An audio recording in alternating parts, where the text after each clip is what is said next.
یہ course Jammu and Kashmir state board کے پڑھنے والے تمام طلباء و طالبات کے لیے ہماری ویب سائٹ urdunotes.com نے تیار کیے ہیں۔ کتاب بہارستان اردو سبق نمبر 7 اردو میں خاکہ نگاری۔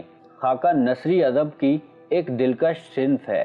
خاکہ انگریزی لفظ اسکیچ کا ترجمہ ہے۔ خاکہ کے معنی نقشہ یا لکیروں سے بنائی ہوئی تصویر کے ہیں، لیکن ادبی اصطلاح میں خاکہ سے مراد ایک نثری تحریر ہوتی ہے جس میں کسی شخصیت کی منفرد اور نمایاں خصوصیات کو اس انداز میں پیش کیا جاتا ہے کہ اس کی ہو بہو تصویر آنکھوں کے سامنے آ جائے۔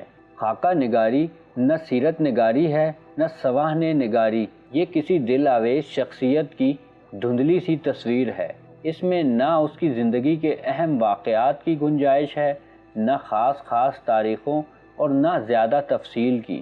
مصنف نے کسی شخص میں کچھ قابل ذکر خصوصیات دیکھی ہوں اور انہیں دلچسپ انداز سے بیان کر دے تو یہی خاکہ ہے۔ اردو میں خاکہ نگاری کے اولین نقوش و جھلکیاں اردو شعراء کے تذکروں میں ملتے ہیں، جن میں میر تقی میر کے نقاط الشعراء، مصفی کے تذکرہ ہندی، شیفتہ کے گلشن بے خار وغیرہ مثال کے طور پر پیش کیے جا سکتے ہیں۔